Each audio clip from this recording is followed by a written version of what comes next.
amigos e meus irmãos, Deus está presente. Jesus está chamando para o conhecimento da verdade e a salvação do Brasil, porque fora da verdade não há salvação. O ciclo está se fechando. Jesus está voltando e agora não é para ser crucificado, não. E veja quem tem olhos de ver,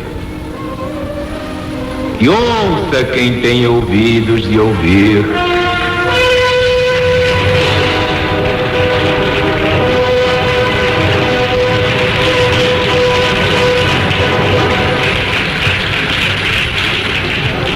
Capítulo 9 do Evangelho de Jesus segundo São Marcos. Disse Jesus: em verdade eu vos digo que alguns dos que aqui estão, de modo algum morrerão, enquanto não virem já chegado o reino de Deus com poder. 6 dias depois tomou Jesus consigo Pedro, Tiago e João e os levou à parte a um alto monte e foi transfigurado diante deles. Suas vestes se tornaram resplandecentes em extremo brancas, como nenhum lavandeiro na face da terra as poderia branquear. Apareceu-lhes Elias com Moisés e ambos falavam com Jesus. Pedro disse ao Senhor: Mestre, é tão bom ficarmos aqui. Façamos 3 tabernáculos, um para ti, outro para Moisés e outro para Elias. Nem sabia o que estava a dizer, pois eles estavam, na verdade, apavorados. Veio uma nuvem que os envolveu e dela saiu uma voz dizendo: Este é o meu filho dileto, escutai-o. Eles, olhando de repente em redor, não viram mais ninguém, somente Jesus. Enquanto desciam do monte, ordenou-lhes que não contassem a ninguém o que tinham visto, senão quando o Filho de Deus tivesse ressuscitado de entre os mortos. Eles guardaram essas palavras, discutindo entre si o que seria ressuscitar de entre os mortos. Então lhe perguntaram: Senhor, como é que os escribas ou doutores da lei dizem que Elias tem de vir primeiro? Jesus respondeu: na verdade, Elias vem primeiro para restaurar todas as coisas. E como é que está escrito acerca do Cristo, que teria de padecer muitas coisas e também teria de ser rejeitado? Pois em verdade eu vos digo que Elias já veio e lhe fizeram o que bem fizeram, como dele estava escrito. Quando chegaram aos discípulos, viram uma grande multidão que os rodeava e alguns escribas discutindo com eles. Imediatamente a multidão, vendo Jesus, ficou muito surpreendida e, correndo para ele, o saudava. Ele lhes perguntou: O que é que estáis discutindo com eles, hein? Respondeu-lhe um dentre a multidão: Mestre Jesus, eu te trouxe meu filho que está possesso de um espírito mudo, e esse espírito obsessor, onde quer que o apanha, o joga por terra. E ele espuma, range os dentes e vai definhando. roguei a teus discípulos que o expulsassem, mas eles não puderam. Então disse Jesus: ó geração incrédula e perversa, até quando eu estarei convosco? Até quando eu vos suportarei? Trazei-me aqui o menino. Então trouxeram o menino. Vendo Jesus, o espírito obsessor convulsionou o menino. Este caiu por terra e se estorceu espumando. Perguntou Jesus ao pai: há quanto tempo lhe acontece isto? O pai do menino respondeu: desde a infância, Senhor. Muitas vezes o tem lançado no fogo, muitas vezes na água, para matá-lo. Mas, Senhor, tu que podes, compadece-te de nós e ajuda-nos se podes. Respondeu Jesus: se podes? Tudo é possível àquele que crê. Imediatamente o pai do menino exclamou: eu creio, Senhor, mas ajuda a minha incredulidade. Jesus, vendo que uma multidão afluía, repreendeu o espírito imundo, ordenando-lhe: espírito mudo e surdo, eu te ordeno, sai do menino e nunca mais entres nele. Gritando, agitando-o muito, o demônio saiu. O menino ficou como morto, de modo que a maior parte do povo dizia: morreu. Jesus, porém, tomando-o pela mão, o ergueu e ele ficou de pé. Depois que entrou em casa, seus discípulos lhe perguntaram em particular: Senhor, como é que nós não conseguimos expulsar o demônio? Fizemos uma força terrível. Ele respondeu: esta espécie só pode sair à força de oração. Tendo partido dali, passaram pela Galileia e Jesus não queria que ninguém o soubesse, pois ensinava a seus discípulos dizendo: o Filho de Deus será entregue às mãos de pecadores e o matarão, mas depois de morto ressuscitará ao terceiro dia.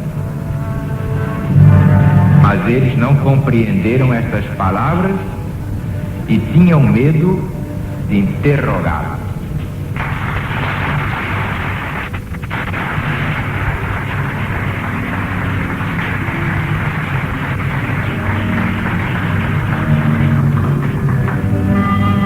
Esse capítulo é riquíssimo em ensinamentos para quem tem olhos de ver. Em primeiro lugar, nós vimos aquela famosa cena da transfiguração. Estava Jesus no alto do monte, tinha levado Pedro, Tiago e João. Esses eram os prediletos. Nessas ocasiões, Jesus os levava sempre consigo. E de repente, aparecem ao lado de Jesus Moisés e Elias. Eles ficaram deslumbrados, parecia assim uma coisa já no céu. Então Pedro disse a Jesus: Senhor, é tão bom ficarmos aqui. Se queres, eu faço um tabernáculo para ti, outro para Moisés e outro para Elias. Na verdade, estavam deslumbrados. Depois se ouviu uma voz superior. Depois tudo voltou ao normal. Sumiram Moisés e Elias. Jesus apareceu sozinho.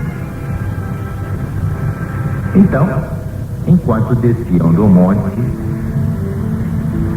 Jesus lhes ordenou que não contassem a ninguém o que tinham visto. Mas eles perguntaram: Senhor, Não está profetizado que Elias tem de vir primeiro? Então Jesus respondeu: Elias, na verdade, vem primeiro para restaurar todas as coisas e abrir caminho.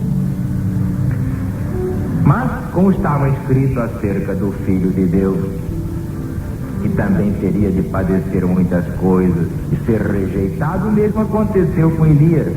Elias já veio, não o conheceram e fizeram com ele o que bem fizeram. Olha aí a prova da reencarnação de Elias na pessoa de João Batista.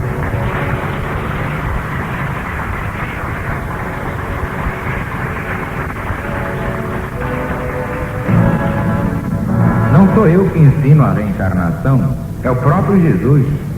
Muita gente também pensa que foi Allan Kardec que inventou a reencarnação. Que bobagem! O Buda já ensinava a reencarnação antes que Jesus viesse a este mundo em pessoa. Então quem é o autor da reencarnação? É o Buda, porque veio antes que Jesus? Não. Porque antes que Jesus viesse, já mandava esses emissários todos. O criador da lei da reencarnação é Deus, o Pai Celestial.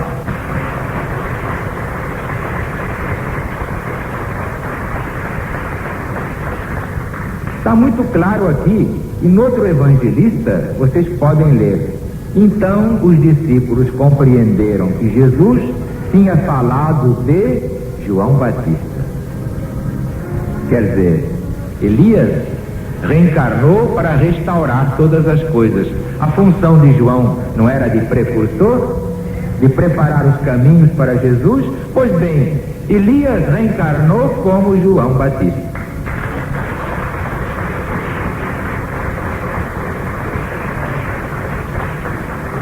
Muita gente acha que não, porque no Evangelho segundo São João foram perguntar ao João Batista se ele era Elias. Ele disse não. Também se viessem perguntar se eu sou Kardec, eu diria não, eu sou Zarujo. Que grande vantagem. Tem nada demais. Vemos depois aqui a cura de um epilético. E era um menino. Muito menino que tem ataque epilético. Então vem a ciência através dos psiquiatras. Lavra uma sentença dramática. Epilepsia, ataque epilético, não tem jeito, só termina com a morte. Ou então dá um choque elétrico, injeções horríveis. E não adianta com injeção, com choque elétrico, eles continuam espumando e não há doutor que dê jeito. Por quê? Não adianta combater efeitos, não adianta. Porque a primeira providência do psiquiatra seria afastar do epilético o autor da epilepsia dele, que é o obsessor.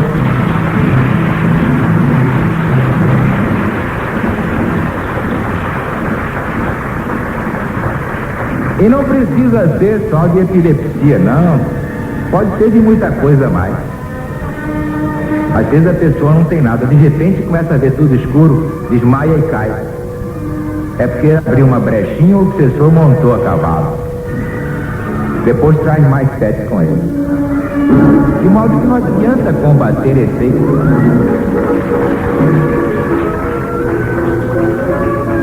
Mas então os discípulos ficaram muito encabulados, porque Jesus tinha dito aquilo: até quando eu vos suportarei?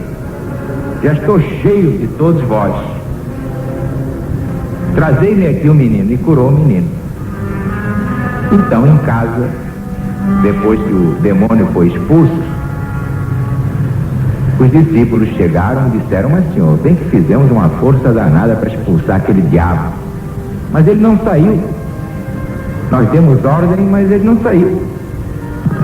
Foi quando Jesus, olhem aqui, vejam que isso é importante. Esta espécie só pode sair à força de oração. Olha aí, Jesus recomendando a oração. Olha aí, eles dizem que não adianta orar, que cada um vai receber de acordo com seu merecimento. De modo que não adianta orar. Mas então, quem diz assim tem que saber mais que Jesus. E o que é que Jesus dizia? Orai e vigiai. E para expulsar demônios, só a força de oração.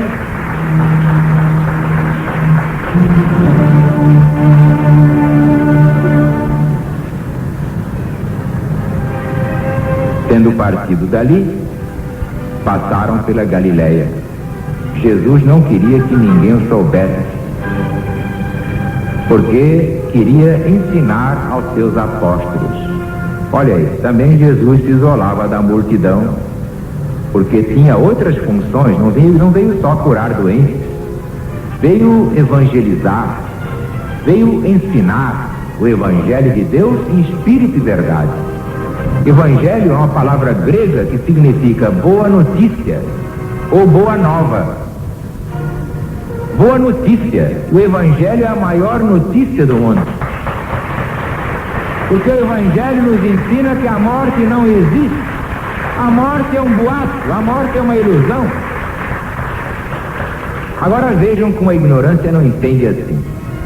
Então Jesus dizia aos apóstolos: o Cristo vai ser entregue nas mãos dos pecadores e o matarão. Mas depois de crucificado, isto é, depois de morto, ressuscitará ao terceiro dia. Mas eles, os apóstolos, não compreendiam essas palavras e tinham medo de fazer perguntas. Vocês sabem por que os discípulos não compreendiam? Vocês vão guardar um segredinho. Fica só entre nós o microfone. É porque os próprios apóstolos não acreditavam muito que Jesus, depois de morto, pudesse ressuscitar. Porque o que eles sabiam até ali é que quem morreu não volta mais, não levanta mais e está liquidado.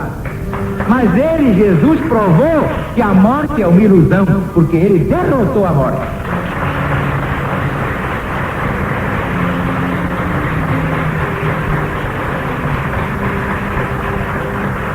E essa é, na verdade, a maior notícia de todos os tempos. Vamos e venhamos. Não há quem não tema a morte.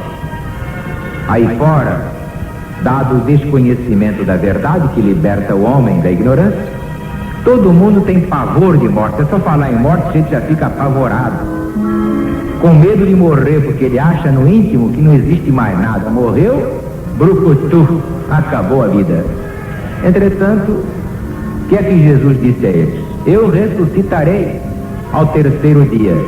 Ressuscitou ou não ressuscitou? Então venceu a morte, derrotou a morte, como nós hoje já derrotamos a morte, porque a morte não existe. Essa é a vitória de Cristo Jesus e a nossa vitória dos seus legionários. Então viva ele, bebê!